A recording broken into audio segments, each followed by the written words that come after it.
মুসলমান ভাইয়ের আমার, এই জন্য তাওয়াক্কুল করতে হবে কার উপরে? আরো জোরে বলেন, কার উপরে? রাখাল ঘর থেকে যখন বাহির হয়ে যায়, বাহির হয়ে যাওয়ার পরে রাখাল বিশাল মরু প্রান্তরে রাখাল গরু চড়াইতেছে। এমন সময় চড়াইতে চড়াইতে হঠাৎ করে তার তৃষ্ণা লেগে গিয়েছে, পানি পিপাসা লেগে গিয়েছে। রাখাল যখন পানি পিপাসার্ত হয়েছে, পানি পিপাসার্ত হওয়ার পরে তিনি পানি খুঁজতেছে, সামনে বামে ডাইনে পিছনে সমস্ত সব দিকে যখন পানি খুঁজতেছে, তিনি পানি পাইতেছে না, পানি পাইতেছে না। পানি কোথায় পাওয়া যায়? একটু সামনে গিয়ে দেখলো রাখাল পানি সামনে একটা কুয়া আছে, সুন্দর বিশুদ্ধ কুয়া। এই কুয়ার ভিতর থেকে পানি উঠায় রাখাল খাবে বলে চিন্তা ভাবনা করেছে। এমন সময় রাখাল গরু ছাগলদেরকে নিয়ে ওই কুয়ার পাশে চলে গেল। কুয়ার পাশে চলে যাওয়ার পরে কুয়া যখন পাশে চলে গেল, সমস্ত গরু ছাগল ভেড়াগুলো ওই কুয়ার পাশে চলে গেল। যাওয়ার সঙ্গে সঙ্গে ওই নিচে যে কুয়ার পানি ছিল, ওই পানি আস্তে আস্তে আস্তে আস্তে কুয়ার মুখ পর্যন্ত চলে এসেছে। গরু ছাগল ভেড়া যখন ওই কুয়ার পাশে চলে গেল, সঙ্গে সঙ্গে ওই কুয়ার যে নিচে পানি থাকতো, পানিটা নিচে থাকতো, ওই পানিটা আস্তে আস্তে আল্লাহর কুদরতি ক্ষমতায় আল্লাহ পাক রব্বুল আলামিন ওই পানিগুলো একেবারে আপনার কুয়ার একেবারে মুখ পর্যন্ত নিয়ে এসেছে। এইবার গরু ছাগল ভেড়াগুলো সুন্দর করে পানিগুলো ভক্ষণ করে, সুন্দর করে পানিগুলো পান করে গরু ছাগল ভেড়া তাদের যাসার কাজে চলে গিয়েছে, যাসার মতো চলতেছে। এইবার যখন ওই রাখাল যখন কুয়ার পাশে আসলো, তিনি দেখতে পেল সঙ্গে সঙ্গে পানিটা একেবারে ওই গভীরের ভিতরে চলে গিয়েছে।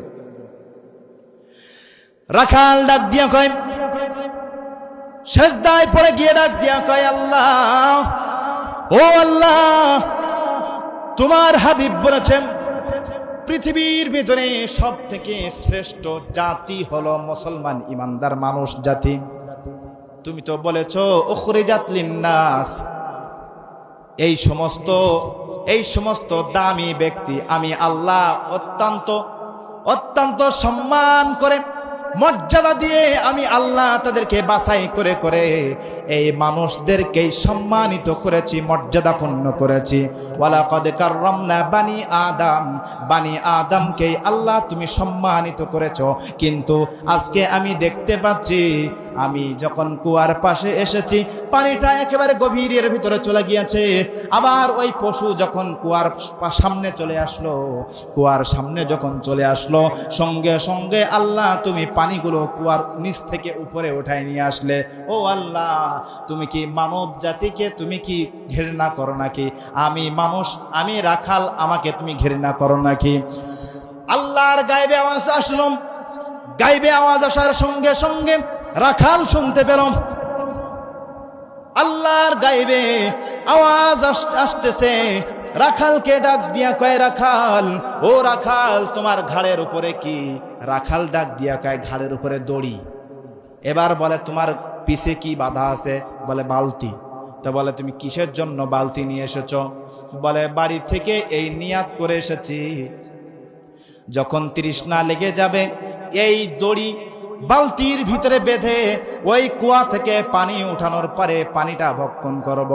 আল্লাহ পাক রব্বুল আলামিন ডাক দিয়া কয়, রে রাখাল, ও রাখাল, তুমি ওই দড়ি আর বালতির উপরে তুমি তাওয়াক্কুল করেছো, এই জন্য আমি আল্লাহ ওই দড়ি আর বালতির উপরে তোমার পানি আমি রেখে দিয়েছি। তোমাকে ওই দড়ি দিয়ে বালতির ভিতরে বাঁধতে হবে, আবার ওই তোমাকে কষ্ট করে পানি তুলে তোমাকে ভক্ষণ করতে হবে। আর ওই অবলা জানোয়ার পশুগুলো, গরু ছাগল ভেড়াগুলো, তাদের অন্য কোনো মালিক নাই, তারা একমাত্র শুধুমাত্র আমি আল্লাহর উপরে তাওয়াক্কুল করেছে, আমি আল্লাহকে তারা ভালোবেসেছে, আমি আল্লাহকে তারা বিশ্বাস করেছে। এই জন্য তারা পানি ভক্ষণ করার জন্য আমার কাছে যখন কাকুতি মিনতি করে বলেছে, সঙ্গে সঙ্গে ওই কুয়ার পানিটা আমি আল্লাহ কুদরতি ক্ষমতায় কুয়ার সামনে নিয়ে এসেছি। বলেন সুবহানাল্লাহ। এজন্য তাওয়াক্কুল করতে হবে কার? আরো জোরে বলেন কার? আল্লাহর তাওয়াক্কুল করতে হবে। সম্মানিত উপস্থিতি, এই জন্য আমাদেরকে এই কোরআন অনুযায়ী জীবনযাপন করতে হবে। আর তাওয়াক্কুল করতে হবে কার?